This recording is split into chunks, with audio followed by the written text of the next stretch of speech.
Peter হ্যাস উনি এসেছিলেন final colon করতে। তো সেখানে অবশ্যই তিনি যেভাবে বলেছেন উভয় দেশের মধ্যে যে আমাদের যে বন্ধুত্ব সম্পর্ক, যে কোঅপারেশন পার্টনারশিপ, এটা নিয়ে আলোচনা হয়েছে এবং তিনিও বলেছেন যে আমরা আমাদের যে সম্পর্ক এটাকে আরও উন্নত করতে চাই, আগামীতে বিভিন্ন বিষয়ে আরও বেশি একসাথে কাজ করতে চাই। তো সুতরাং এটা ছিল একটা অংশ। এর সঙ্গে তিনি অবশ্যই তিনি যেভাবে বলেছেন যে আমেরিকান বিভিন্ন কোম্পানির কথা বলেছেন যারা বাংলাদেশের সঙ্গে ব্যবসা বাণিজ্য করছে এবং আগামীতে আরও এটাকে এক্সপ্যান্ড করতে আগ্রহী। আমিও তাদেরকে বলেছি যে আমরা বাংলাদেশে সবসময় যেভাবে প্রকিউরমেন্ট করি, টেন্ডারের মাধ্যমে, ইভ্যালুয়েশনের মাধ্যমে আমরা সেভাবেই করব এবং সবসময় আমরা একটা ভালো প্রোডাক্ট নিতে চাই, আগামীতেও তাই নেব। তিনি আলোচনায় বোয়িংয়ের ব্যাপারে বলেছেন। আমরা বলেছি যে আমরা তো আগামীতে যখন বিমান পারচেজ করব সেখানে কী ধরনের কোন প্লেন কিনবো সেটা নিয়ে ইভ্যালুয়েশন করছি। ইভ্যালুয়েশন এখনও শেষ হয় নাই।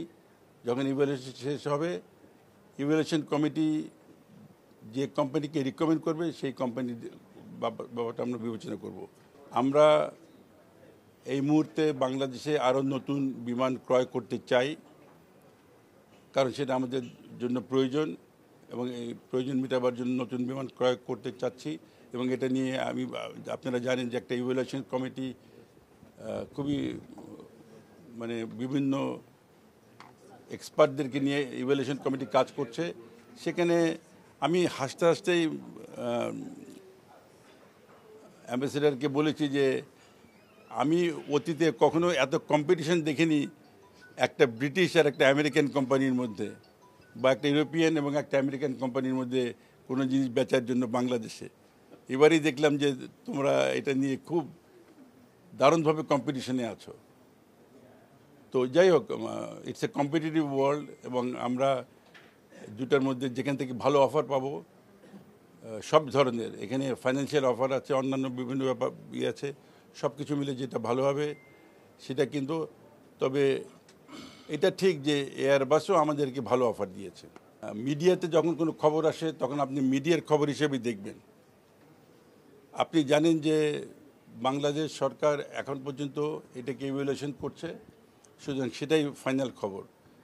আর পত্রপত্রিকা তারা বিভিন্ন অ্যাঙ্গেল থেকে বিভিন্ন কারণে তারা নিউজ করে। সব নিউজগুলি পড়বেন এবং সেখান থেকে জানার চেষ্টা করবেন।